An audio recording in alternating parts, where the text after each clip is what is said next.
Juntos na Seara com o pastor Alcione Tadeu. Então eu convido vocês para que abram as suas Bíblias em João capítulo 16. Evangelho de João capítulo 16. Abra aí o texto.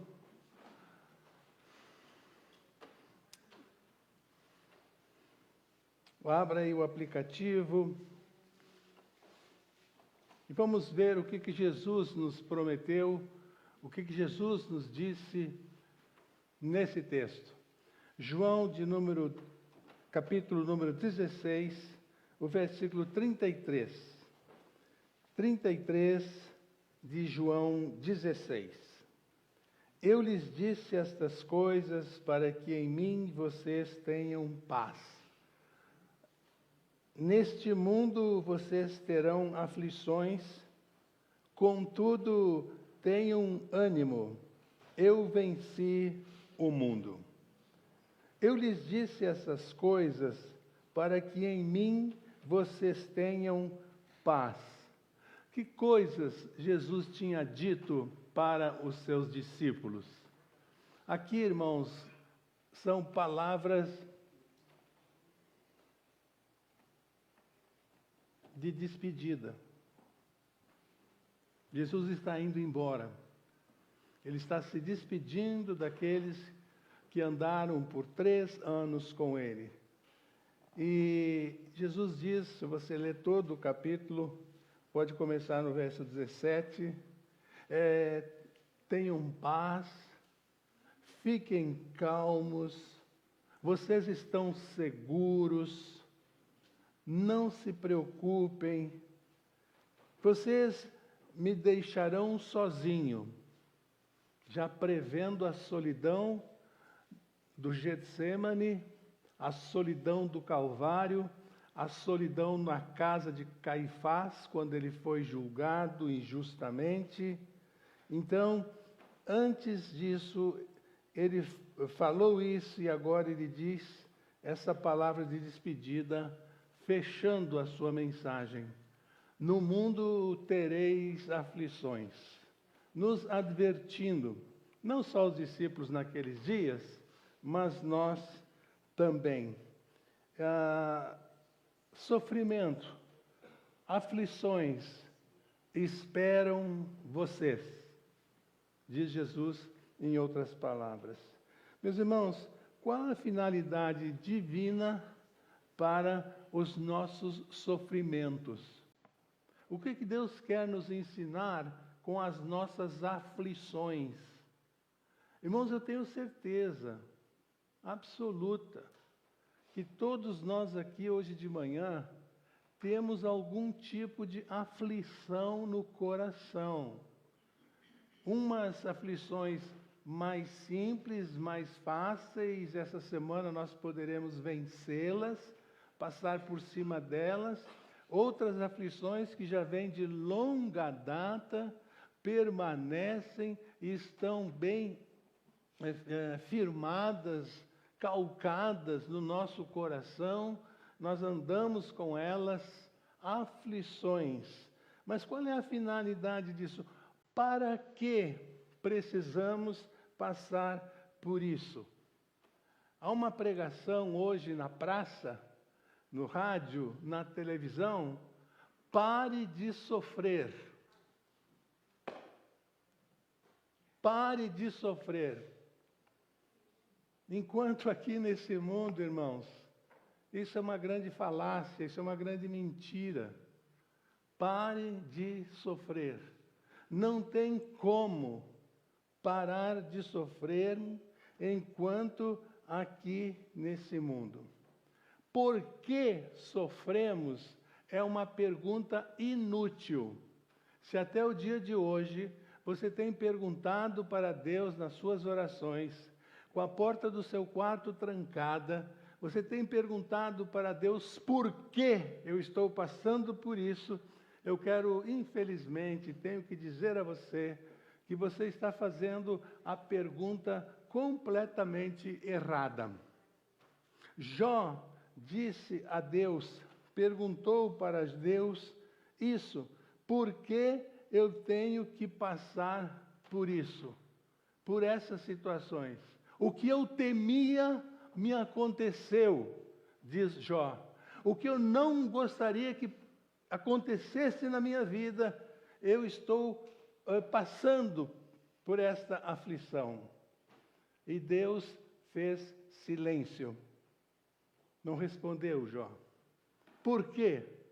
A pergunta de Jó. Então nós chegamos em Jesus, no Getsêmani, suando sangue, e ele pergunta para o Pai: Deus meu, por que me desamparaste? E os céus estão blindados. A oração de Jesus não atinge o Pai. O Pai faz silêncio. O Pai não responde o porquê de Jesus. Deus meu, por que não tem resposta? Jesus vai para a cruz sem uma resposta para a sua angústia de alma, que o levou até a suar sangue. Deixe-me lembrar, irmãos, pelo menos 5 causas para o nosso sofrimento enquanto estamos aqui de passagem por este mundo. Irmãos, nós sofremos, nós passamos por aflições por causa de das nossas precipitações, os nossos erros. Irmãos, nós somos intensos. Assim que largamos, assim que desligamos o telefone, assim que alguém nos traz a notícia, nós saímos para resolver a situação. Nós somos intempestivos, nós somos intensos, nós somos precipitados. E nos acabamos entrando em problemas por causa disso. Então, por causa das nossas precipitações e que nos levam a erros, passamos por aflições. Sofremos, irmãos, pelo erro dos outros. Outras pessoas, com a sua maldade, nos causam sofrimento. Pessoas até que, sabe, nós nem tenhamos convivência com elas. Tenhamos apenas um encontro rápido, algumas horas com aquela pessoa e acabamos saindo dali carregando um grande sofrimento. Outros nos causam problemas. Nós sofremos problemas quando atacados por problemas naturais que fogem ao nosso controle. Secas, terremotos, muita chuva, nenhuma chuva. Situações da natureza nos causam problemas. Estamos lembrando da história da família do seu Jacó. Houve fome sobre a terra e eles precisaram ir para o Egito. Quando Herodes prometeu que ia matar todas as crianças, quando Jesus nasceu, um anjo apareceu para José e disse: pegue Maria, pegue o bebê e vá para o Egito. Fuja para o Egito. Imigrou para o Egito. Então, somos atacados por esse tipo de problema que foge ao nosso controle e vem sobre a nossa vida praticamente todas as semanas. Irmãos, nós sofremos por causa das tentações de Satanás. Ele tenta e nós caímos. Gostaríamos de ficar fortes, gostaríamos de suplantar. E a maioria das vezes, quando nós estamos bem espiritualmente, quando nós estamos em comunhão com Deus, nós conseguimos vencer as tentações. Quando não conseguimos, quando caímos, aliás, tentação não é pecado. Você sofrer tentação não é pecado. Todos sofrem tentações de várias maneiras. São as tentações da carne, são as tentações deste mundo. Sofremos. Nós pecamos quando nós cedemos ao convite para pecar. E então caímos. Queda nos trazem problemas quando caímos nas tentações de Satanás.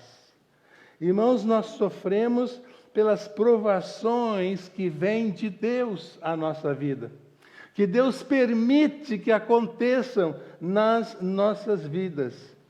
Quando Deus nos põe à prova, nós sofremos.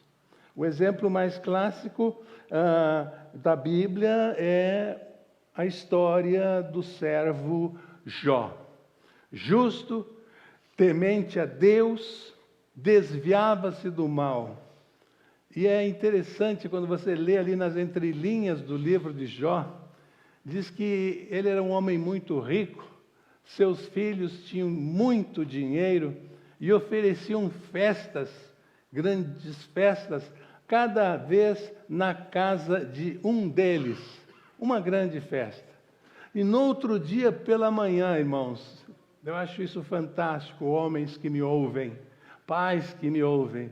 No outro dia, diz o texto bíblico que Jó saía, erguia um altar, prestava sacrifício a Deus, pedindo perdão caso os seus filhos tivessem pecado na noite anterior. Olha a preocupação espiritual daquele pai com seus filhos. Ele não participava da festa, mas, Senhor, se caso os meus filhos pecaram, por favor, eu ofereço a Ti esse sacrifício e perdoa, Senhor, os meus filhos. Olha a retidão do coração deste homem. Mas quando posto à prova, sofreu muito, muito mesmo. Eu estou me lembrando também de Jesus, depois de multiplicar o pão, de sustentar aquela grande multidão, ele vira-se para os apóstolos e diz: peguem o barco e passem para o outro lado. E ficou ali conversando ainda com a multidão, até despedir-se da multidão. Quando esses discípulos estão no barco, o texto bíblico diz que vem sobre eles uma grande tempestade. E eles estão quase afundando. E eles estão apavorados. E eles são homens que conhecem o mar, que conhecem as mudanças, eles sabem sobre a altura das ondas, eles estão em dificuldades e estão prestes a afundar. E foi Jesus que mandou eles atravessarem para o outro lado. E então vem uma tempestade sobre eles. São provados.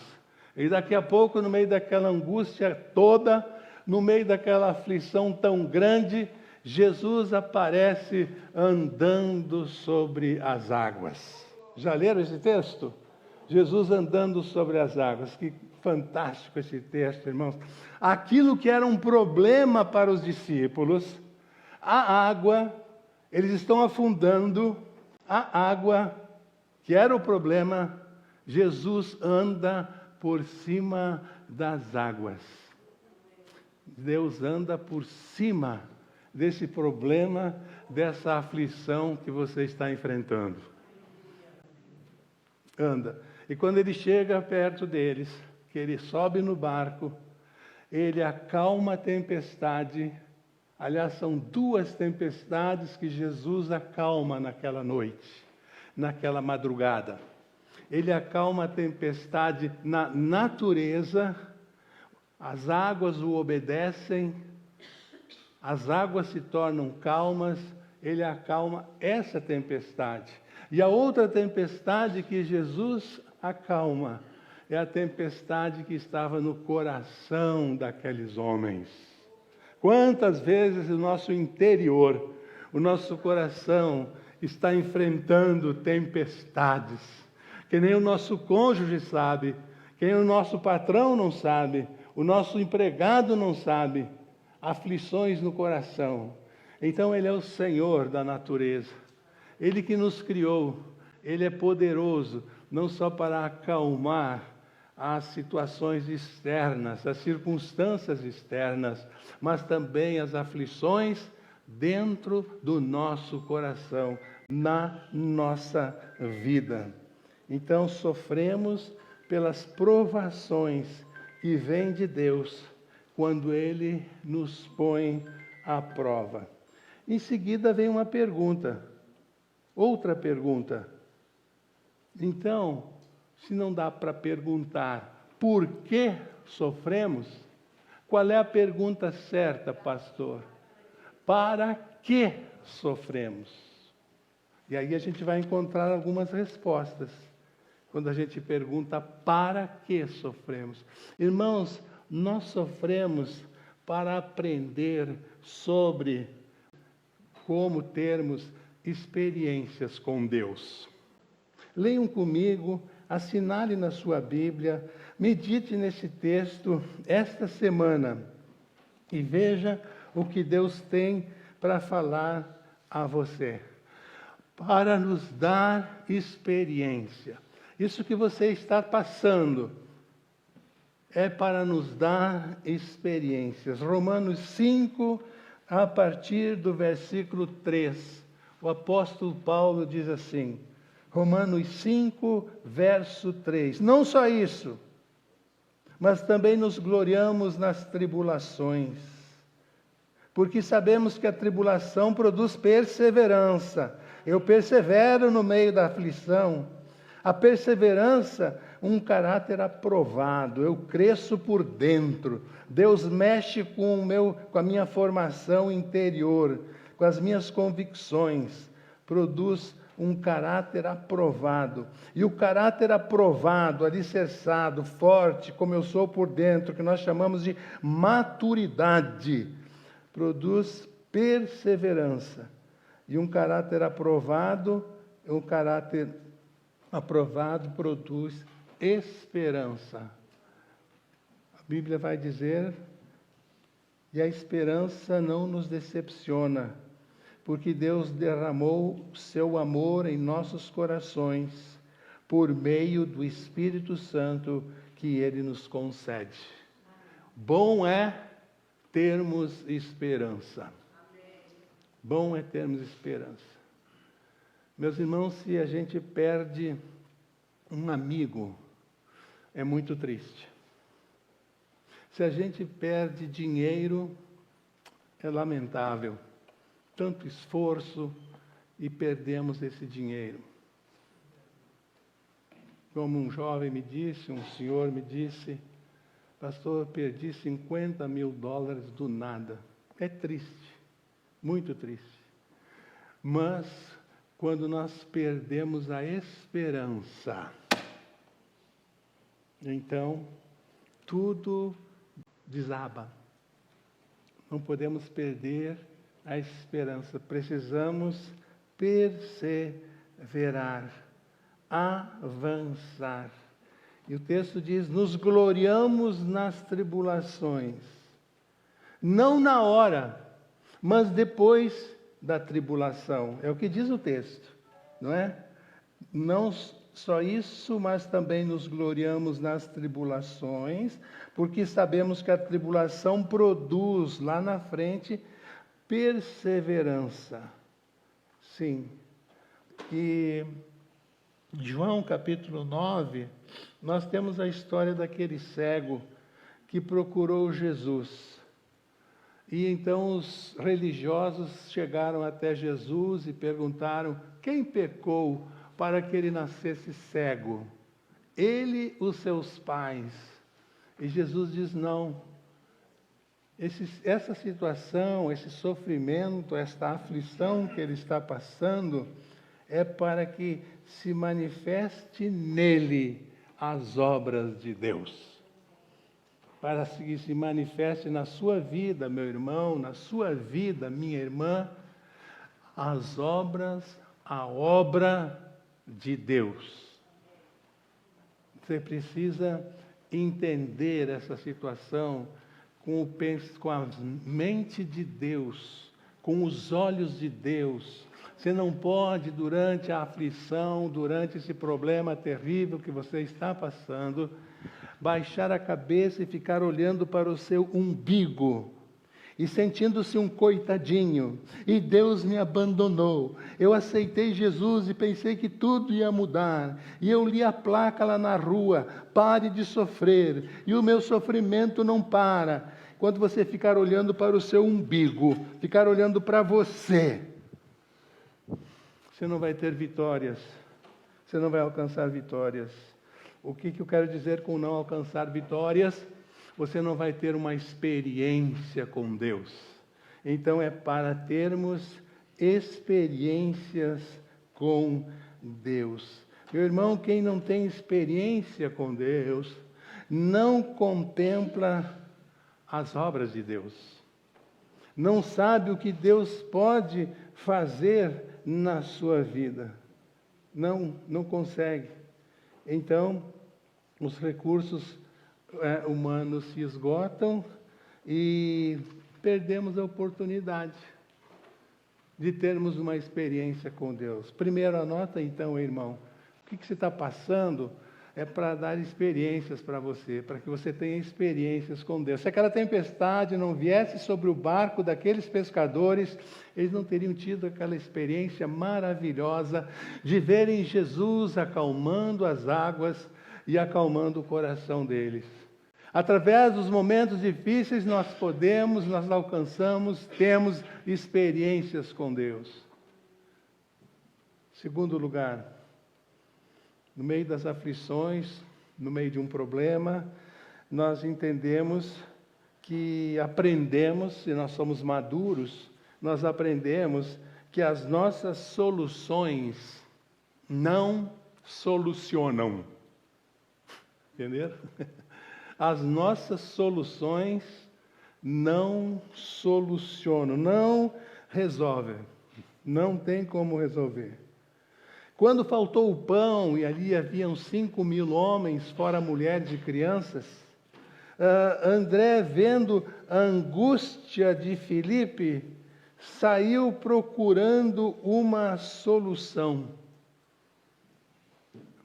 Queria resolver o problema daquele povo com fome ali, naquela necessidade.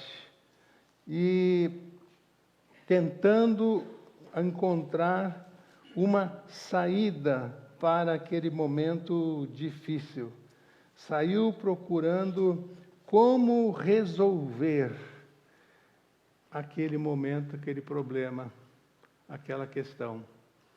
Então, nós lemos em João 15:5, que Jesus falando, e a gente precisa guardar isso todas as manhãs: sem mim, nada podeis fazer. Como nós estamos demorando para aprender essa verdade. Sem mim, nada podeis fazer. Traga aqui, Felipe, tragam aqui, André, esses poucos peixes, esse pão aí, mas o que é isso para tantos? Tragam aqui, me entrega, coloca aqui na minha frente.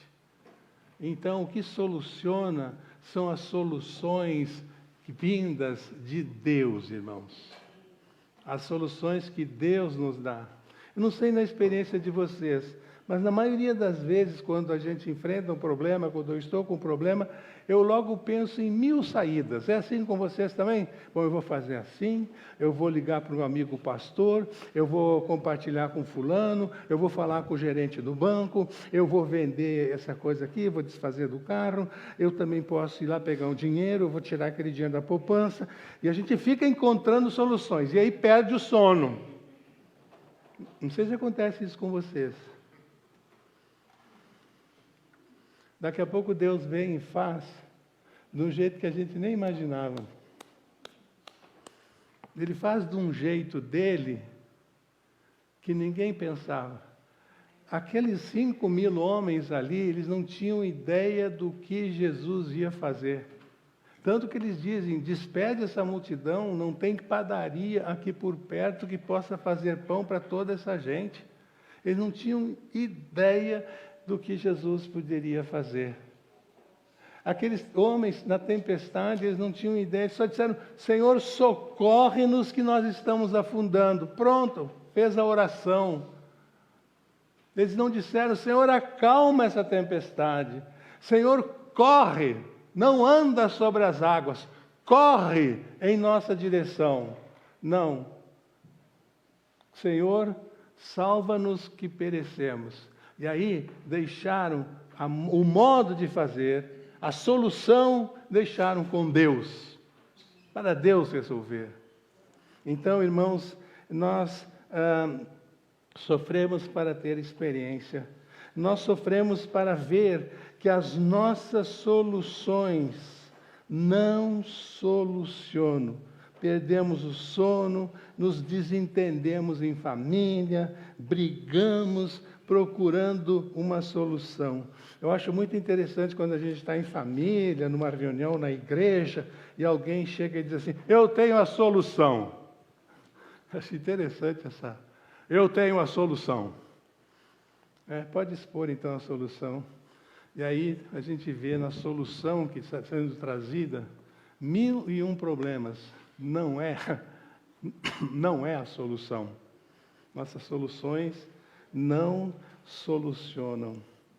Irmão, anota aí toda vez que você olhar o seu relógio, que o relógio de Deus é diferente. A solução de Deus vem na hora que o relógio de Deus apontar, não na hora que nós devemos dizer que deve acontecer. Isso é muito complicado para nós entendermos, por causa da nossa carnalidade, por causa da nossa limitação, não entendemos. Na tentação, interessante ali, quando Jesus é tentado por Satanás, naqueles 40 dias, aquelas 40 noites, e Jesus transforma pedras, o Satanás diz para Jesus, né? Se tu és o Filho de Deus, transforma essas pedras em pão. Se tu és o Filho de Deus. Não era a hora. Não era a hora. Aí quando ele começa o seu ministério, em João capítulo 6, aí ele diz: eu sou o pão da vida. Agora é a hora. Agora vocês vão se alimentar com o pão da vida que desceu dos céus. O tempo é de Deus. O controle do tempo é de Deus.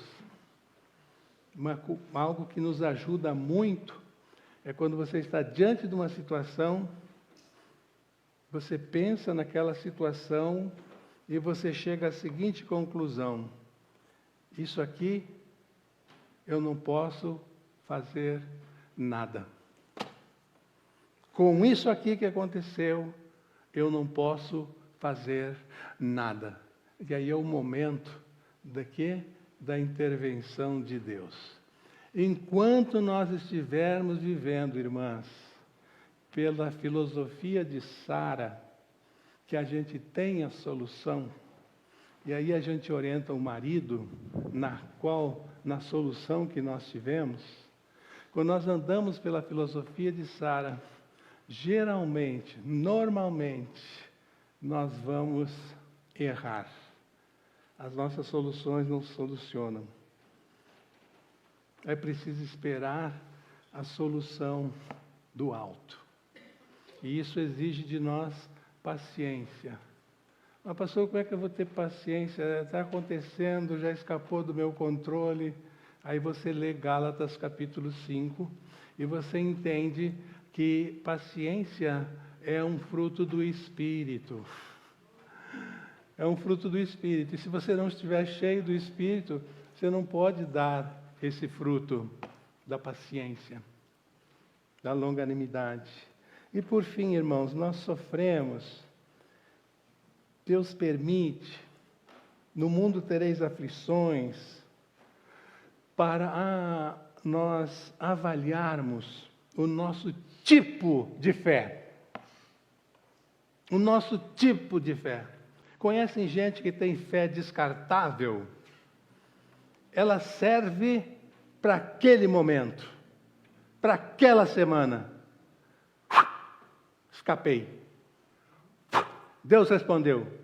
e depois volta-se àquela vida que nós mesmos dirigimos.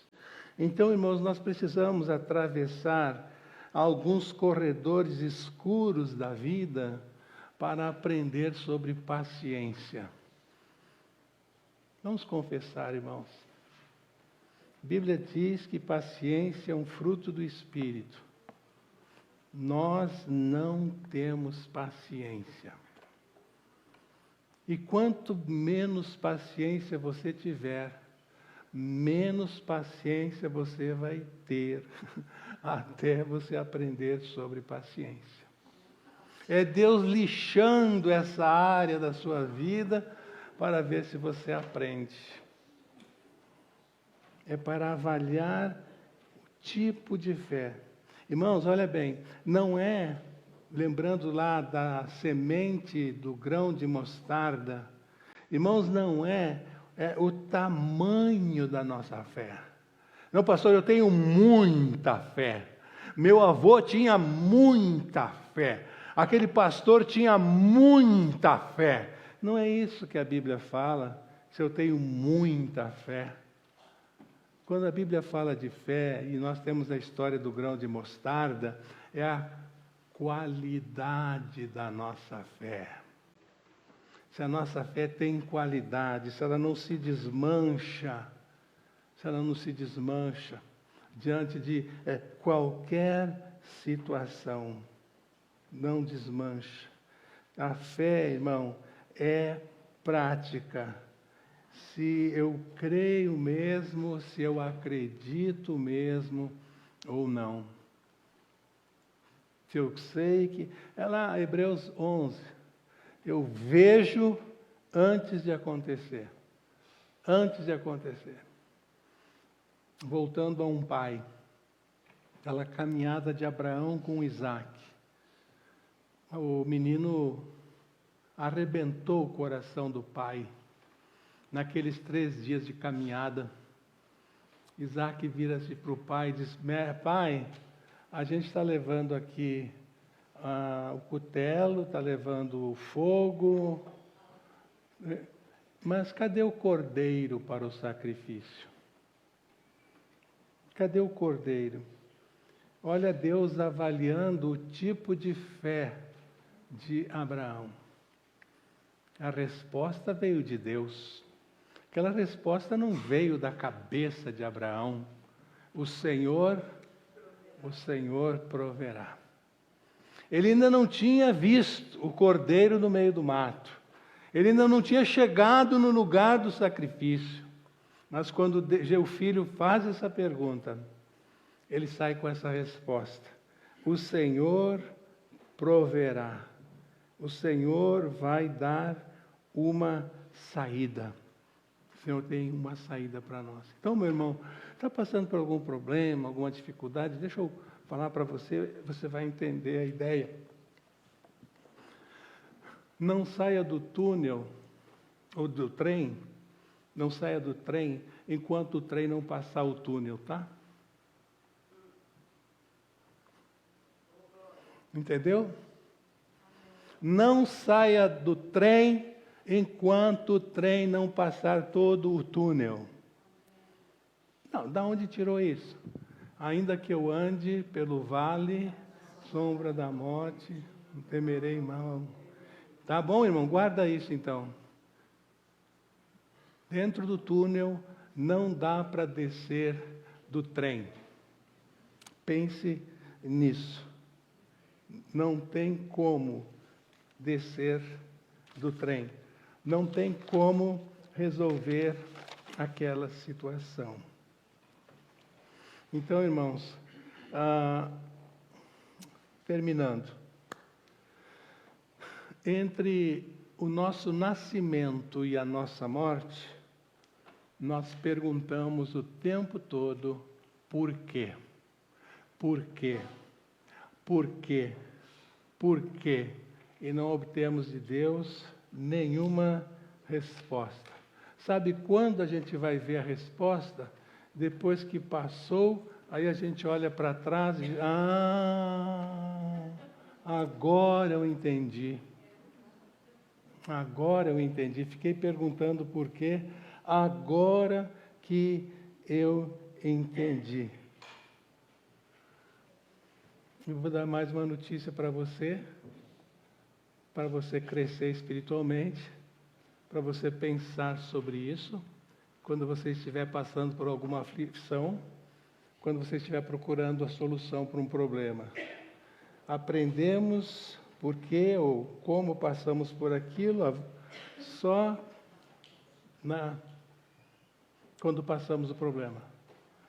E às vezes não conseguimos a solução nem aqui nessa vida. Só vamos entender se você é crente, se você está indo para o céu, se você anda firmado em Jesus, você só vai entender quando chegar no céu. Baseado em que o senhor diz isso, pastor? Paulo.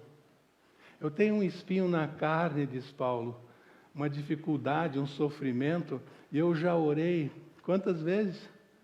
3 vezes para que o Senhor me tirasse desse sofrimento. E o Senhor me disse, a minha graça te basta, vai com o problema. Vai com o problema, até chegar aqui no céu.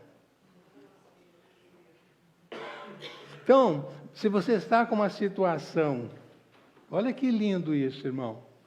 E está pedindo, já pediu 2 vezes, 3 vezes, que nem o apóstolo Paulo. E a resposta de Deus é essa, a minha graça te basta, continua Paulo, vai em frente, minha graça te basta. Se você está passando por essa situação, você joga no time de Paulo. Não é legal?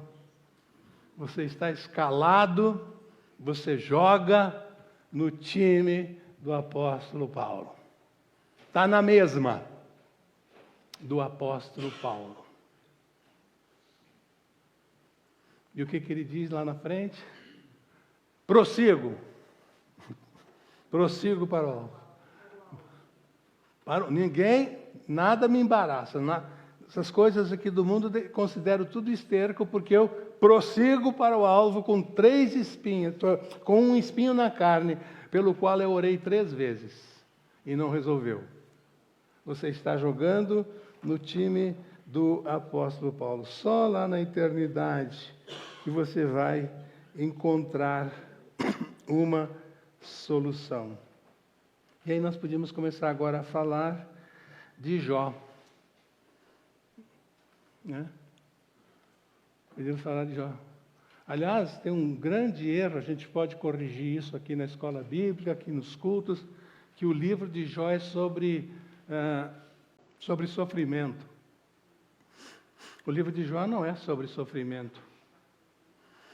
Se até o dia de hoje você entendeu que o livro de Jó é sobre sofrimento, você faz uma interpretação errada do livro de Jó.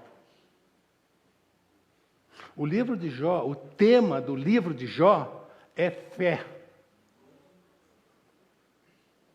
É fé. Ele perdeu tudo o que ele tinha. Era o homem mais rico do Oriente. Ele perdeu o que ele mais amava, sua família. 10 filhos, filhas, que ele mais amava. Perdeu a saúde, sentou no pó, pegou um caco de telha e raspava suas feridas.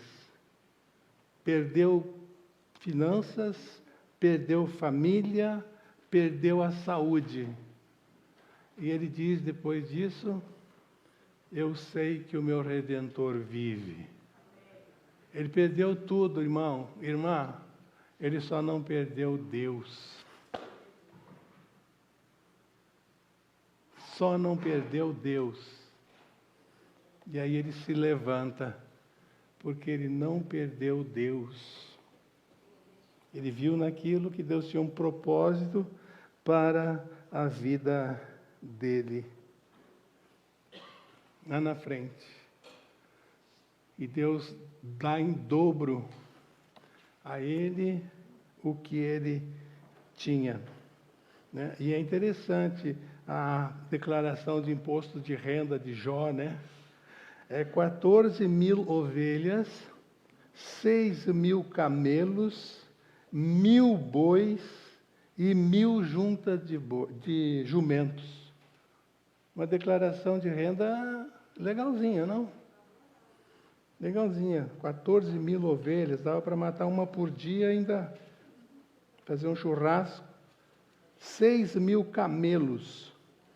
Camelos, na época de Jó, equivale hoje a uma Mercedes, a uma BMW. Ter um camelo nos dias de Jó. Então, Jó tinha... Ficamos elogiando o Cristiano Ronaldo, aí que tem, não sei... Então, Ronaldo não está com nada perto de Jó. Jó tinha 6.000 carrões na garagem. 6.000. Quero ver o Ronaldo alcançar 6.000 carrões na garagem. Jó tinha. Equivale a uma BMW, equivale um BMW hoje. Ter um camelo na época de Jó. Perdeu tudo. Perdeu tudo. E é linda a declaração de fé, né, de Jó, irmãos. Ele diz: até hoje, Senhor, eu te conhecia. Olha a vida de muitos crentes aqui para finalizar, irmãos. A fala de Jó. Senhor, até aqui eu só te conhecia de ouvir falar. Mas agora, Senhor, eu te conheço pessoalmente. Eu tive uma experiência contigo. Muito obrigado. Eu sei que o meu Redentor vive. Eu sei. Muita gente está no primeiro estágio da vida de Jó. Só ouve falar de Deus, mas não tem experiência com Deus. Eu te conhecia só de ouvir falar de ti. Agora não, agora eu te conheço. A experiência no meio das aflições é isso, dá isso para nós. Agora eu te conheço pessoalmente. Irmão, Deus não pode se envergonhar. Ele cumpre as suas promessas. Se você ler o livro sobre as promessas de Deus, porque creio em Deus, nome do livro, na Bíblia Deus fez 2.000 promessas.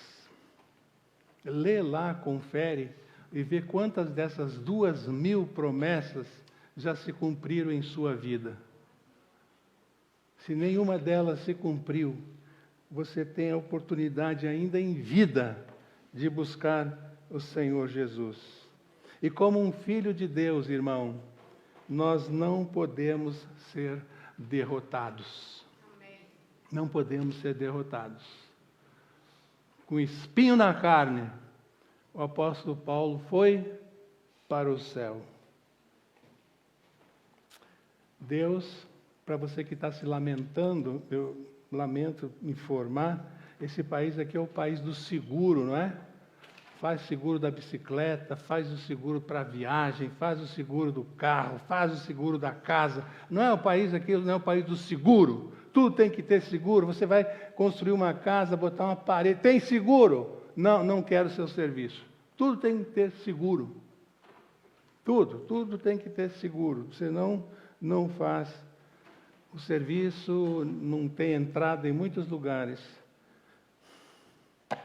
Lamento informar que, apesar de ser o país dos seguros, ninguém tem seguro contra problemas. Bom seria se a gente pudesse fazer um seguro contra problemas. Não tem como. No mundo tereis aflições, como eu, diz Jesus. Mas tem de bom ânimo. Eu venci o mundo. Que Deus nos abençoe. Vamos orar. Baixe sua cabeça. Coloque a sua dor, a sua aflição, o seu problema na presença do Senhor e diz: Senhor, faz aí Eu tenho problema, tu conheces, mas faz aí a obra, tem que ser feita. Não vou dizer a ti o que tem que ser feito, porque as minhas soluções não solucionam. Já tentei aqui, já tentei ali, já falei ali, minhas soluções não solucionam. São ideias boas, mas não solucionaram. E eu quero ter experiências. Experiência produz esperança, e a esperança não nos rouba a paz. Tenha esse tempo de consagração ao Senhor aí. Só você e Deus. Quem sabe hoje seja o momento também de você relaxar. O problema está aí, Senhor. Me dá uma ideia, se vier de Ti a ideia. Paulo para de orar sobre esse assunto. A minha graça te basta. A minha presença na sua vida te basta, Paulo. Com a minha graça você vai em frente. E com a minha graça você vai fazer uma grande obra. Mas tem de bom ânimo. Tem de um ânimo novo. Persevera. E que o amor de Deus, nosso Pai, a graça de nosso Senhor e Salvador Jesus Cristo, a doce e maravilhosa comunhão do Espírito Santo de Deus, seja com cada um de nós, agora e para todo sempre. Amém. Deus abençoe você, Deus abençoe a sua família.